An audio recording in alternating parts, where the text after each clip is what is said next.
Trendy বুলছন dollar season আপোনালোক সকলোকে স্বাগতম ফ্ৰেণ্ডছ। আমি 2022 ছেপ্টেম্বৰ 4 আপোনালোকে দেখিছে এই ভিডিঅ'টো বনাইছিলোঁ আৰু ভিডিঅ'টোত আমি অলেক্ট্ৰা গ্ৰীণ নামৰ এই কোম্পানীটোৰ বিষয়ে বিতংভাৱে আলোচনা কৰিছিলোঁ আৰু তেতিয়া প্ৰাইচ আছিলে 637 ৰুপিজ। আপোনালোকে যদি এই ভিডিঅ'টো চোৱা নাই আমি ইয়াৰ ডেছক্ৰিপশ্যনত লিংকটো দি দিম, চাই ল'ব।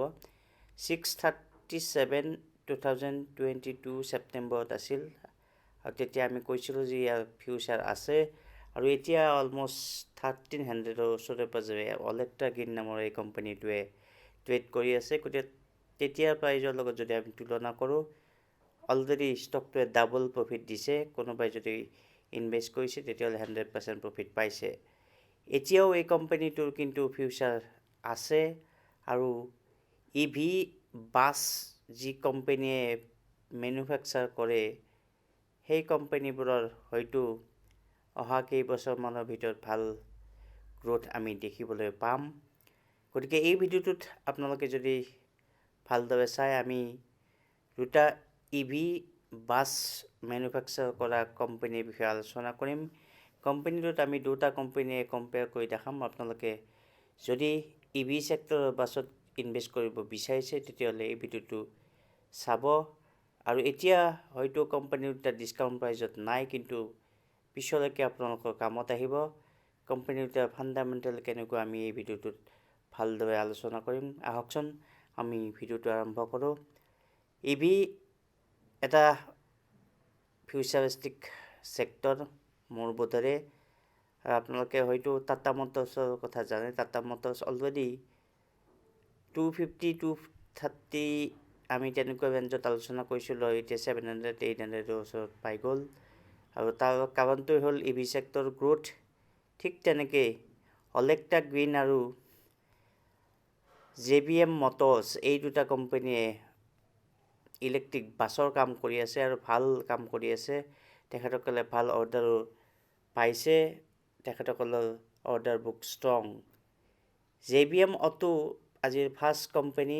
এই কোম্পানীটোৱে যদি আমি বিজনেছ চাবলৈ যাওঁ, auto component and system, bus and electric vehicle, EV এগ্ৰিগেটছ, EV charging infrastructure, renewable environmental management এইবোৰৰ কাম কৰে। গতিকে সকলোবোৰ নতুনকৈ গ্ৰ'থ হৈ থকা ছেক্টৰৰ বস্তু। গতিকে আপোনালোকে চাব পাৰে JBM motors, JBM auto limited.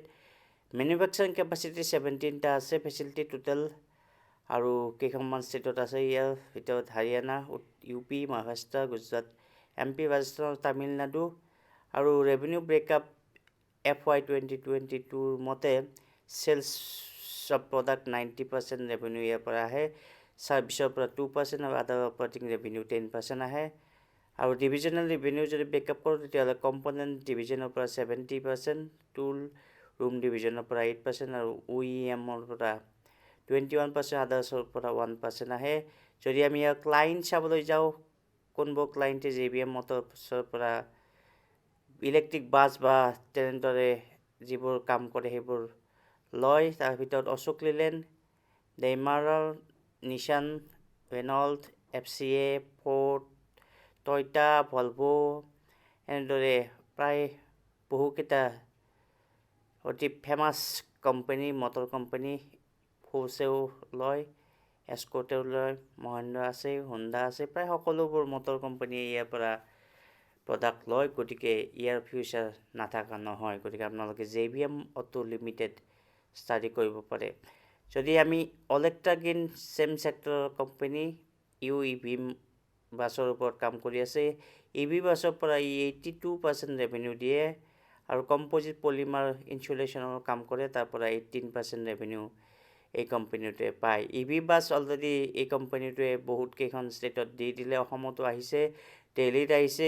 Bus V2, iX, X2, CX2 এইবোৰ এই কোম্পানীৰে বাছ হয়। গতিকে অলেক্ট্ৰা গ্ৰীণ নামৰ এই কোম্পানীটো আমি আগতেও কৈছোঁ, আমি এবছৰ আগতে আলোচনা কৰিছিলোঁ, আৰু তেতিয়া যদি আপোনালোকে ভিডিঅ' চাইছিল তেতিয়াহ'লে নিশ্চয় উপকৃত হৈছে আৰু এতিয়াও সুবিধা হয়তো পাব।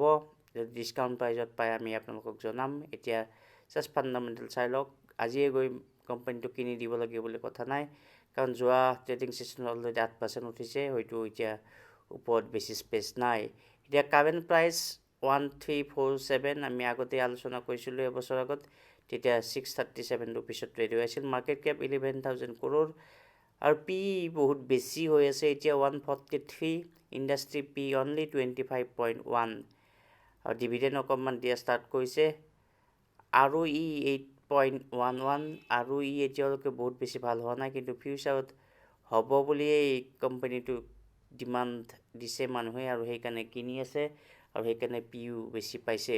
OPM 14.4%, ডেপ্ট অকণমান আছে 131 crore। গতিকে হাই আৰু ল' যদি চাই বহুত ডিফাৰেঞ্চ আপোনালোকে পাব। তাৰমানে অতি কম সময়ৰ ভিতৰতে কোম্পানীটো বহুত প্ৰাইচ বাঢ়িছে। গতিকে এতিয়া ওপৰত কিনাটো কিমান ৰিক্স আপোনালোকে নিজে চাই ল'ব, বা প্ৰফিটে পাইনে ৰিক্স বেছি ল'বলগীয়া হয়। আপোনালোকে, মই ৰিকমেণ্ড কৰিব নোৱাৰোঁ, কোনো ভিডিঅ'টোৱে আমি কোনো কোম্পানী ৰিকমেণ্ড নকৰোঁ। আপোনালোকৰ ফাইনেন্সিয়েল এডভাইজাৰক সুধিলে আপোনালোকে কি কৰে কৰিব।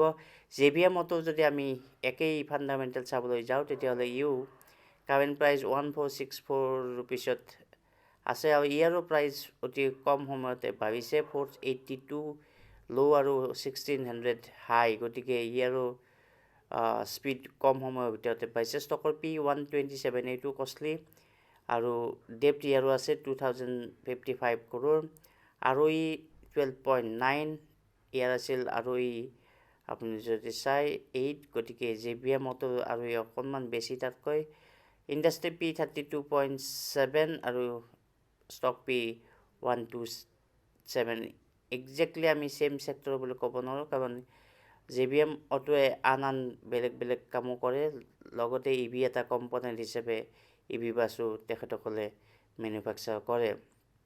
গতিকে JBM অটো যদি আমি মিডিয়ান পি চাবলৈ যাওঁ, তেতিয়াহ'লে 33.6 আৰু এতিয়া আছে 127, বহুত বেছি পি এতিয়া ট্ৰেড হৈ আছে JBM অটো। ঠিক তেনেকৈ অলেক্ট্ৰা গ্ৰীণো 135.7 মিডিয়ানত আছে আৰু এইটো মিডিয়ান আৰু এতিয়া পি প্ৰায় একেই আছে, কাৰণ ষ্টাৰ্টিঙৰ পৰাই কোম্পানীটোৱে ডিমাণ্ড পাইছে, কাৰণ যেতিয়া লিষ্টিং হৈছিল তাৰ পৰাই কোম্পানীটোৰ EVৰ যিটো ছেক্টৰ তেতিয়াৰ পৰা গ্ৰ' হ'বলৈ ধৰিছে। গতিকে Olectra গ্ৰীণৰ median P almost current পিৰ লগত সমানে আছে। গতিকে এইটো তাতকৈ অকণমান ডিছকাউণ্টত বুলি ক'ব পাৰোঁ, কাৰণ JBM অটো আগতে পি কম আছিল, এতিয়া বাঢ়িছে। গতিকে JBM অটো আৰু অলেক্ট্ৰা গ্ৰীণ তেনেদৰে চাব পাৰে।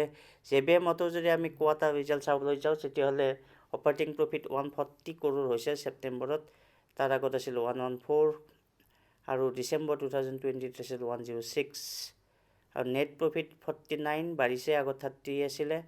EPSও 2.55ৰ পৰা 374 হৈছে। গতিকে কোৱাৰ্টাৰ ৰিজাল্ট যোৱা কোৱাৰ্টাৰত ভাল হৈছে। অলেক্ট্ৰা গ্ৰীণৰ কিন্তু আমি মাৰ্চত যদি চাওঁ 50 আছিল, ছেপ্টেম্বৰত কমিছে 41। OPMও আগতকৈ কমিছে, জুনত আছিল 19, ছেপ্টেম্বৰত হ'লগৈ 13। নেট প্ৰফিটো অকণমান বাঢ়িছে, কিন্তু মাৰ্চতকৈ কমিছে 19, ছেপ্টেম্বৰত 19 crore হৈছে আৰু EPS অলমষ্ট লাষ্ট দুটা কোৱাৰ্টাৰত একে আছে 2.2। গতিকে অলেক্ট্ৰা গ্ৰীণ JBM অটোতকৈ অকণমান ৰিজাল্ট বেয়া কৰিছে যোৱা কোৱাৰ্টাৰত, কিন্তু অৰ্ডাৰ বুক ইয়াৰ বেছি ষ্ট্ৰং। JBM অটো যদি আমি চেলছ গ্ৰোথ, কম্পাউণ্ড গ্ৰোথ আৰু প্ৰফিট গ্ৰোথ চাওঁ, CAGR বহুত বেছি ভাল পাইছে। অলৰেডি কৈছোঁৱেই, কম সময়ৰ ভিতৰত এইকেইটা কোম্পানীয়ে ডিমাণ্ডত আহিছে। চেলছ গ্ৰোথ য'ত 10 yearsত 13% আছিল, কিন্তু CAGR যদি আমি চাওঁ 71% অলৰেডি ইনভেষ্টৰে প্ৰফিট পাইছে। গতিকে ৰিক্স অকণমান নথকা নহয়। 10 yearsত প্ৰফিট গ্ৰোথ 14, কিন্তু তাৰ হিচাপত CAGR বহুত বেছি। 5 yearsতো CAGR 64 আৰু 5 yearsত প্ৰফিট গ্ৰোথ আৰু চেল গ্ৰোথ যদি চাওঁ, চেল গ্ৰোথ 19% আৰু 5 yearsত প্ৰফিট গ্ৰোথ 12%। লাষ্ট 3 yearsত চেল গ্ৰোথ 26 আৰু 3 yearsত প্ৰফিট গ্ৰোথ 22, কিন্তু লাষ্ট 3 yearsত যদি আমি CAGR চাওঁ, তেতিয়াহ'লে 136, অলৰেডি বহুত প্ৰফিট ইনভেষ্টৰ পাইছে। ৰিটাৰ্ণ অন ইকুইটি 13-15ৰ ভিতৰতে আছে। গতিকে এই হিচাপত অলৰেডি কোম্পানীটো বহুত ওপৰলৈকে গ'ল। আপোনালোকে হয়তো চোৱাত অকণমান লেট হৈ গ'ল, কিন্তু ডিছকাউণ্ট হয়তো পাব পাৰে, কেতিয়াবা কাৰেকশ্যন পাব পাৰে, তালৈকে অপেক্ষা কৰক। ঠিক তেনেকৈ অলেক্ট্ৰাগিনেও যদি আমি চেলছ গ্ৰ'থ প্ৰফিট গ্ৰ'থ চাওঁ তেতিয়াহ'লে অলেক্ট্ৰাগিনেও চেলছ 76% জেনেৰেট কৰিছে লাষ্ট 3 yearsত, আৰু প্ৰফিট গ্ৰ'থ 3 yearsত 200%। এইটোত কিন্তু JBM অটতকৈ অকণমান স্পেচ আছে, এতিয়াও নাই বুলি ক'ব নোৱাৰি, কাৰণ প্ৰফিট গ্ৰ'থ 200% আৰু CAGR 114, গতিকে এতিয়াও ইয়াতে অকণমান স্পেচ আছে। বাকী 10 years আৰু 5 yearsৰো চেলছ গ্ৰ'থ আৰু প্ৰফিট গ্ৰ'থ যদি আপোনালোকে চাই বহুত বেছি ভাল। এইটো চাব পাৰে, এইকেইটা কম্পেয়াৰ কৰি আমি গোটেই ৰিডিং কৰি নিদিওঁ, আপোনালোকে চাব। কিন্তু ৰিটাৰ্ণ অন ইকুইটি ইয়াৰ এতিয়াও বহুত কম, এইটো এটা ডিছএডভান্টেজ। এইটো যদি বাঢ়ে পিছলৈকে তেতিয়াহ'লে আৰু বেছি গ্ৰ'থ আমি হয়তো দেখা পাম। অলেক্ট্ৰাগিনৰ যদি আমি প্ৰমোটাৰ হোল্ডিং চাওঁ তেতিয়াহ'লে প্ৰমোটাৰে 50% ষ্টাৰ্টিঙৰ পৰা লৈ আছে, FI 8-9% হোল্ড কৰি আছে, DIও অলমষ্ট একে 0.11 আৰু 0.14, আৰু পাব্লিকৰ 41% হোল্ডিং আছে। JBM অটো যদি আমি চাওঁ তেতিয়াহ'লে 67 প্ৰমোটাৰে চেল কৰা নাই, একেই ৰাখিছে।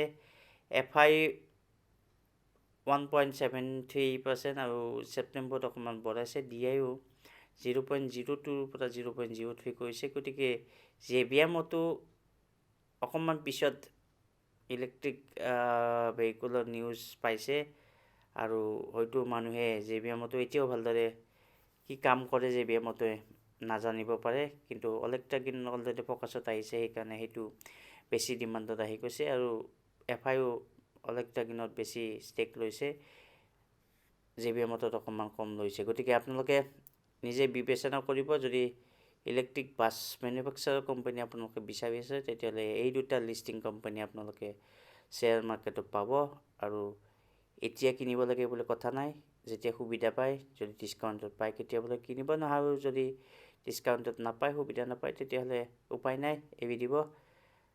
ধন্যবাদ।